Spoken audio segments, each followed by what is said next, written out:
Hello, naitwa Abednego Kavishe ama ASCII Focus 100% Mr. Blessings. Leo katika studio za ASCII Focus tuna somo linalosema usikate tamaa. Usikate tamaa rafiki yangu. Ndio somo ambalo ninalo siku ya leo. Awali ya yote nipende niwasalimu sana kwa jina la Baba na Mwana na Roho Mtakatifu. Bwana Yesu asifiwe. Asalamu alaykum. Tumsifu Yesu Kristo. Leo nina somo zuri linalosema usikate tamaa.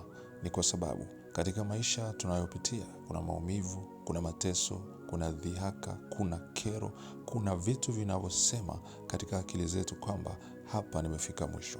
Lakini leo nimekuja kukutia moyo kwa sababu nitakuonyesha baadhi ya watu ambao hawakukata tamaa katika Biblia, na hao watu baada ya kutokukata tamaa kwao walifika eneo gani? Walibarikiwa zaidi na zaidi, waliinuliwa, waliheshimishwa. Biblia inasema niheshimu na mimi nitakuheshimu. Biblia inasema katika Zaburi, ujapopita katika bonde la mauti, yaani hata katika mateso yanayopelekea mauti yako, usikate tamaa, maana mimi niko pamoja na wewe.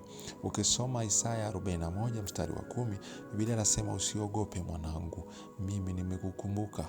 Na ukisoma katika Yeremia 1 mstari inasema usiogope, maana mimi niko pamoja na wewe na mimi nitakupigania, maana yeye analiangalia neno lake apate kulitimiza. Lakini ukisoma kitabu cha Isaya, Biblia inasema kila silaha zitakazoinuka kinyume na wewe hazitafanikiwa. Je, unaamini hiyo silaha ambayo inainuliwa kinyume na ndoa yako, kinyume na kazi yako, kinyume na afya yako, kinyume na kipato chako haitafanikiwa? Usikate tamaa ukaenda kwa waganga wa kienyeji.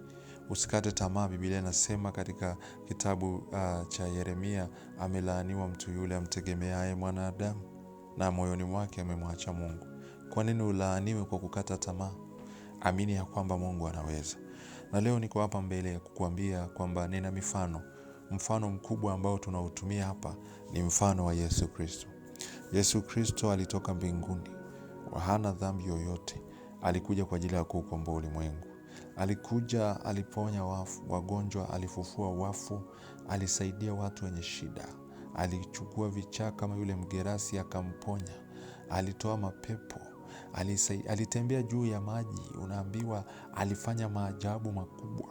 Na watu waliokuwa nao kina Petro, kina Yohana, kina Yuda, wote waliona.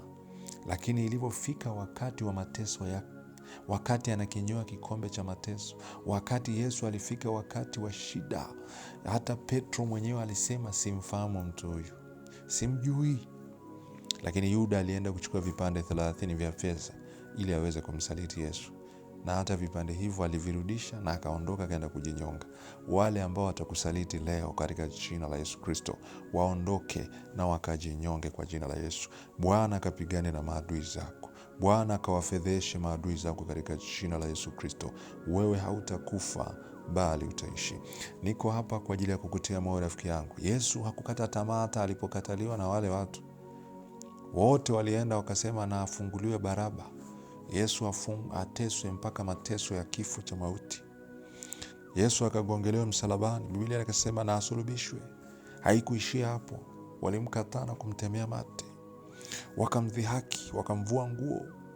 Unaambiwa kipindi hicho mtu anayegongelewa msalabani ni mtu ambaye ameua mtu mwizi, mtu ambaye anafanya. Lakini Yesu kwa sababu hakufanya dhambi hizo, alienda kutendewa vitu vya ajabu. Lakini yeye hakukata tamaa na hakuweza kumkufuru Mungu. Japo aliomba kikombe hiki kiniepuke, ni moto. Lakini hata unapopita kwenye shida, usije ukamkataa Mungu. Usije ukarudi nyuma, usije ukakata tamaa, kwa sababu utakapokata tamaa ndipo hapo shetani anakuwini. Basi Yesu baada ya pale alipigana vita vilivyo vizuri. Akakubali akafa msalabani. Wakamchoma na mkuki, wakamvua nguo, wakamvalisha taji ya miba, wakamgongelea msalabani. Yote hii ni kwamba akate tamaa na amkufuru Mungu. Lakini hakukata tamaa. Mwisho wa siku Yesu alikufa, lakini alikuja akafufuka na watu wote wakasema ahimidiwe Mungu. Leo dunia nzima inasema Yesu ni Bwana. Ni kwa sababu Yesu hakukata tamaa. Ni kwa sababu Yesu hakurudi nyuma. Hata leo nimekuja hapa ndugu yangu kutia moyo kwamba usirudi nyuma, usikate tamaa. Ni kwa sababu Mungu bado anakupenda sana. Hata mimi Mr. Blessings nakupenda sana, ndio maana nimekuja na story hii na somo hili linalosema usikate tamaa na mifano kede kede ili usirudi nyuma na usikate tamaa. Mimi kwa majina naitwa Abednego Steven Kavishe. Tuendelee na sehemu inayofuata. Mtu wetu wa pili ambaye tunamsoma hapa, tunamsoma Daudi. Daudi alikuwa ni mtoto ambaye amedharauliwa.